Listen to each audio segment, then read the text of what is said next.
Good afternoon, Yusek. Ma'am, ipinababasura na ni Vice President Sara Duterte yung articles of impeachment laban sa kanya. I understand that the palace's position on the impeachment is non-interference. Pero considering po yung mga lumabas na impormasyon sa determination of probable cause sa Kamara, ano po ang masasabi ng palasyo sa claim ng kampo ni VP Sara na, and I quote, "None of the allegations sufficiently establish the constitutional standards for culpable violation of the Constitution, bribery, graft and corruption, high crimes, or betrayal of public trust." Unang-una po lumalabas dito sa kanyang naging tugon, hindi niya po dininay. Walang outright denial ng mga akusasyon sa kanya. Katulad po ng di umanong paglustay ng confidential funds, pagbabanta sa buhay, lalong-lalo na sa buhay ng Pangulong Marcos Jr., pagtanggap di umano ng pera mula sa mga drug lords at mga unexplained wealth. Lumalabas sa kanyang tugon ay hindi niya to dininay. At ang ginamit lamang niya na depensa ay mere technicalities. Bakit daw naipalabas o papaano nakuha ang mga ebidensyang ito? So, ito rin po yung dati niyang ginamit na tugon sa House of Representatives sa Committee on Justice. Mas maganda po sana na mas maipaliwanag niya sa taong bayan itong mga inaakusa sa kanya rather than using mere technicalities to have the complaint be dismissed. So, abangan na lang po natin dahil nasa kamay na po ito ng mga senator judges kung i-dismiss nila outright, forthwith, nang hindi nakikita ng taong bayan yung mga nais makita na ebidensya. Kung makiklear naman po ang Vice Presidente sa pamamagitan ng mga ebidensya at ito'y madidinay niya, mas maganda pong maklear niya yung pangalan niya at maipaliwanag niyang walang katotohanan lahat yung mga inaakusa sa kanya rather than using mere technicalities. Ibig po bang sabihin niya na kapareho po yung pananaw ng palasyo dun sa resulta naman ng survey ng Okta Research na 74% ng mga Pilipino ay pabor na ituloy ang impeachment trial? Kahapon ay sinagot po natin yan. Kung ano man po ang resulta ng survey, mataas man, mababa, ang kailangan po dito ay accountability, transparency, lalo na kung ikaw ay isang public servant. Pero muli, nasa kamay ito ng Senado at hindi po makikialam ang Pangulo sa mangyayari sa Senado. Taong bayan na lang po siguro ang maging mapanuri at magmasid kung ano mangyayari sa Senado. Sunod na tanong mula kay Ivy Reyes, Bilyonaryo. Hi, Yusa. Good morning. Yusa, can we confirm this information that Vietnamese President Tô Lâm reportedly skipped and canceled his Senate visit due to the recent events in the chamber, which we know caught international attention? Hindi po siguro manggagaling sa amin ang tugon patungkol dyan. Mas maganda po siguro kung mismo ang pamahalaan ng Vietnam ang magsasabi ng kanilang tugon kung hindi man sila natuloy sa pagbisita sa Senate office. But from the President's Japan trip to Vietnam state visit, was domestic politics a concern raised by our ASEAN neighbors? Again. Was domestic politics a concern raised by our ASEAN neighbors? Sa Japan, In the visit of Vietnam? hindi po siya naging issue. Sunod na tanong mula kay Tristan Nadalo, Newswatch Plus. Hi, Yusek. Good afternoon. Initially, Malacanang welcomed the idea of Senator Jinggoy Estrada's voluntary surrender, but as the situation unfolded yesterday, you have DILG Secretary John Vic Remulla clarifying that the senator was arrested and did not surrender. There was also a video showing heated exchanges between Secretary Remulla and Senate President Alan Peter Cayetano. So for Malacanang, matatawag ba nating arrest o surrender ang ginawa kay Senator Jinggoy? And how do you view yung pagpasok po sa eksena ni Senate President Alan Cayetano sa pag-aresto po ulit kay Senator Estrada? Unang-una po, nais nating bigyang linaw ito Nung nagsalita po kasi si Senator Jinggoy Estrada, sinabi niya na siya ay magbo-voluntary surrender. Pero lumalabas po, ayon na rin po kay Secretary John Vic Rimulya, nandun na po sila sa Senado to serve the warrant of arrest.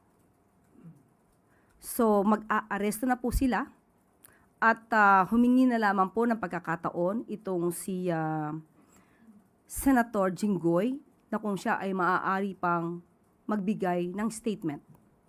So, in other words, nauna po ang pagsisilbi ng warrant of arrest bago sa kanyang press con ni Senator Jinggoy Estrada. So matatawag po itong pag-aresto dahil hindi po voluntaryong pumunta si Senator Jinggoy Estrada mismo sa mga law enforcers, hindi pumunta sa CIDG, sa PNP, o sa korte sa Sandigan Bayan. So tama po ang pananaw ni Secretary John Vic na hindi po ito voluntary surrender kung hindi pag-aresto. At yung tungkol kay Senator Alan Cayetano, makikita niyo po na sa eksenang yon, hindi po ibinibigay ng kusa. Dahil hawak po literally ni Senator Alan Cayetano si Senator Jinggoy Estrada. At nagkaroon lamang ng pagpipigil itong si Secretary John Vic. Pinigilan niya na makalabas si Senator Jinggoy Estrada. In other words, wala pa sa kustodiya nila na matatawag itong si Senator Jinggoy habang nakikipagtalo si Senator Alan Cayetano. So, yung voluntariness was negated sa mga ganong akto. But can we consider that po as obstruction of justice? Hindi naman siya obstruction of justice, di naman niya tinago, nagkataon lang na pinipigil niya dahil siguro iniisip niya siya ang Senate President, nasa lugar niya siya, at ang sinasabi nga niya ay this is not for Senator Jinggoy but for the institution. Last na lang po.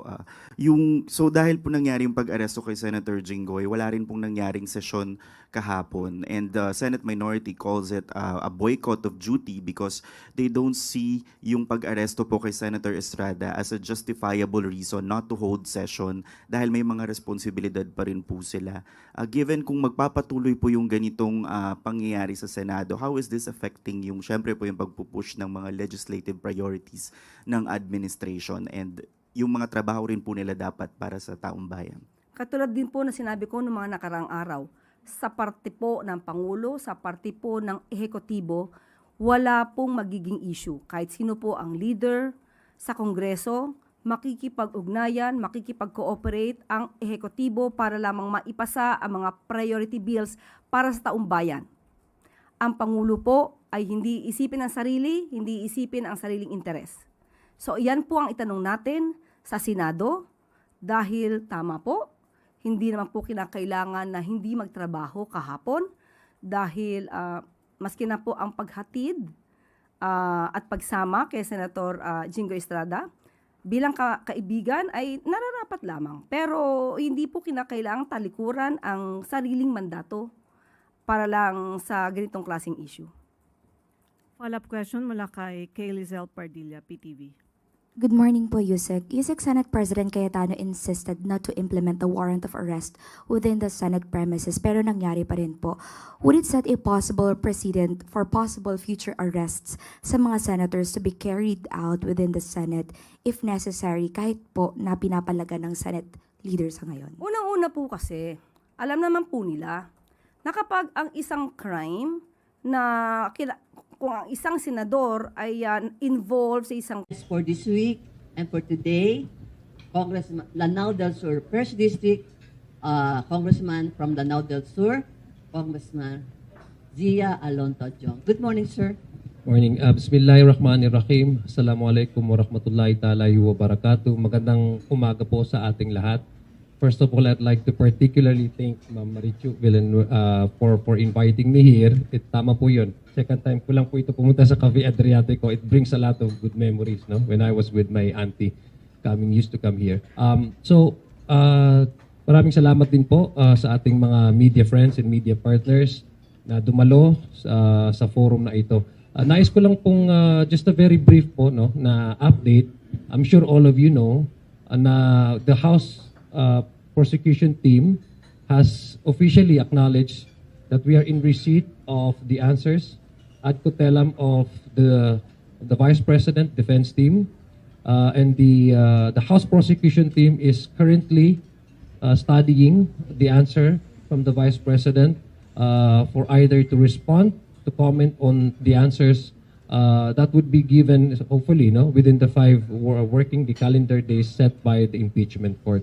So the House prosecution team will be coming out with the possible answers to the possible comments to the answer of the Vice President. No? Secondly, we also would like to update you that the House of Representatives have already passed 20 bills out of the 50-plus LEDAC priority legislations. And we are hoping that 3 other LEDAC legislations are due for the approval on 3rd reading today. No? Itong hapon na po ito. Namely, At the House of Representatives, namely the Anti-Political Dynasty Bill and the Kalinga Bill. The Kalinga Bill, I'd just like to emphasize, just to give you a brief background, the Kalinga Bill is actually the result of the series of consultations that we had by the different, it's a composition of big committees, no, chaired by Representative Miro Kimbo as a response to the EO 110 issued by President Bongbong Marcos in response to the ongoing crisis, the effects of the disruption of oil supply in the international market. So we know how the effects of this disruption, this ongoing tension in the Gulf region, and we felt that the effect of that actually came down all the way to the grassroots, no, the vulnerable sectors, transportation, even regular government employees. You know, there's so many effects that we felt the start of the crisis. So yun po yung sa Kalinga in order to prevent further economic shocks that might be felt by our kababayan. So yun po yung sa ngayon, in-anticipate po natin na ma-approve po itong araw na ito. Mayroon bang pera yung involved? May budget involved? May perang involved? Yes, sa ngayon po dahil hindi pa po siya enacted into law because we're also waiting for the the Senate version of this Kalinga bill. Currently, the government is actually utilizing some funds intended to provide relief cash relief packages to the affected sectors, no, transportation, yung ating mga marginalized sectors, etc. The reason why we want to legislate this is that not only do we address problems currently that we are facing as a result of the ongoing crisis in the Gulf region, but in the further crisis that we might be facing in the coming years. So should there be any, sana walang mangyari, should there be any problem that may arise in the future similar to what we're experiencing right now. So with that, marami pong salamat at sana po ay magkaroon po tayo ng makabuluhang diskusyon ngayong umaga na ito. Maraming salamat, Ma'am Chu. Tapusin mo, sabi mo, 3 bills will be okay today. Yung Kalinga, yung anti-political dynasty, ano yung pangatlo? Yes, well, I forgot the other one, but those are the topmost In your mind. legislations that came out from, the popped out. Kasi ito po yung nakasalang na for more than a month now in the plenary discussion and debate. Yeah. Since you start off with the impeachment process, this morning as I was going here, I heard Congressman Luistro and Ridon reacting to the response of the BP to the comment. And now the prosecution is now in the process, you said, of commenting on the comment. They both expressed dismay that the VP's response raised anew the same old issues of technicality.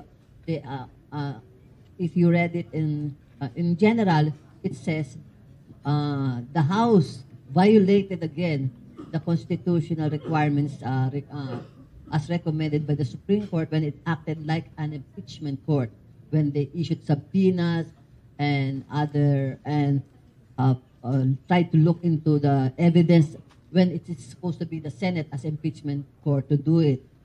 Offhand, sir, what's the official comment of the prosecution panel? Well, currently the official will be official comment of the House prosecution team would be out probably within the days that were set by the House, by the Senate, by the court, no? The Senate acting as impeachment court, no? So inantabayanan po natin kung ano magiging response, official response ng House prosecution team. But you've mentioned, Ma'am Marichu, individual comments of the members of the House prosecution team, no? Luis was the chairperson. The chairperson. Yeah. So sa ngayon po, if you ask me, no, I'm sure all of us have already been informed about how the defense would go in terms of their possible presentation in the impeachment court. But what we didn't expect is that the answers are still the same. It's a non-answer to the articles of impeachment because they've been very, they've been publicly, questioning the process by which even the Supreme Court has already laid down guidelines, no? In the case of Duterte versus the House of Representatives, the Supreme Court said that though there's the power to initiate impeachment processes exclusively can be exercised by the House of Representatives, but the House needs to observe due process. And what we've seen during the course of the confirmation hearings of the Justice Committee, acting like a preliminary investigation, is to set the tone whether these allegations contained in the complaints have backing, have material evidences to prove that indeed there is a probable cause. So, klaro na po yun. But the defense have parati po nilang sinasabi, despite the fact that they've been invited several times during the entire confirmation hearings, hindi po sila sumulpot. No? I don't know if that is part of their defense. And then they engage the media doing conferences, questioning the very process by which the Supreme Court has already ruled to be legitimate. Questioning the entire process. Kaya nga ang answer nila is ad cotelem, no? So what they intend to actually achieve is for the impeachment court to dismiss the impeachment complaints, which I believe the Senate, acting as an impeachment court, has no option to do that under the Constitution. Once they have taken jurisdiction and assumed jurisdiction over these complaints, the articles of impeachment, the Senate need not to do anything other than to reach a decision whether to acquit or to convict the respondent, in this case, the Vice President. So it's quite amusing that after all the confirmation hearings, because I'm sure that they've been also watching, defense have been watching the confirmation hearings, and we thought that due to being actively engaging the media, they could at least provide us answers, no, particular counter arguments to the articles that have already been transmitted to the Senate. Wala eh. Wala ho talaga silang na-offer sa ating mga kababayan na panibagong counter-argument para ano sa Tagalog yun, para ipawalang bisa, kumbaga, o ipamali or katotohanan, no, ang mga articles. Pasinungalingan yung mga nandoon po sa aligasyon sa articles of impeachment. So I think more than that, no, beyond the legal the legal battle, no, all the possible legal discussions that in relation to the impeachment, I think ang taong bayan nakikinig.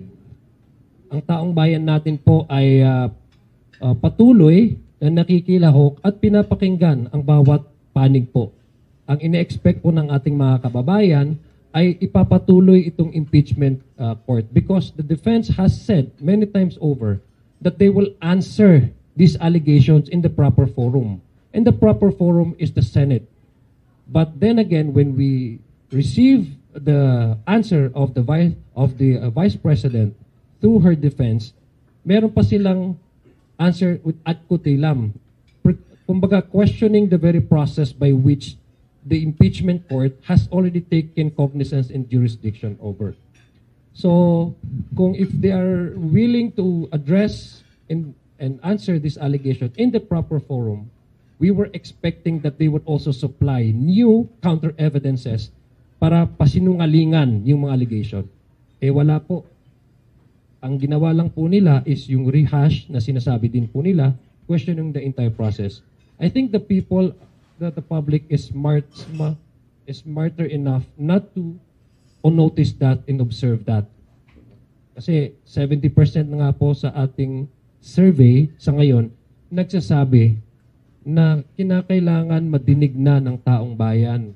Itong mga reklamong ito, allegations na nakasaad sa articles of impeachment. So 70% na po tumataas, 74% tumataas na po based on the recent surveys.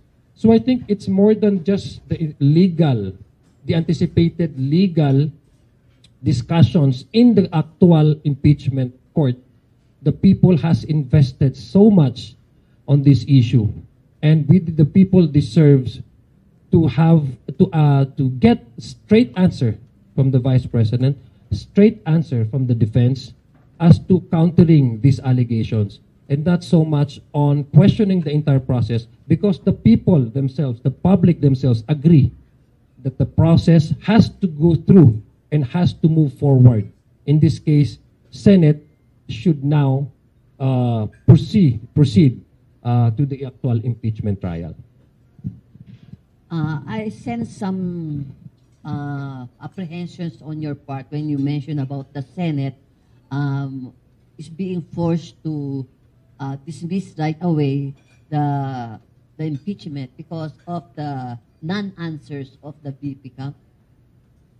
Well, it's not really the Senate, because you cannot force the impeachment court on doing something which they themselves, no, even Senate President Alan Peter Cayetano, if I'm not mistaken, came out with a statement today, this morning, that the impeachment trial will proceed, no.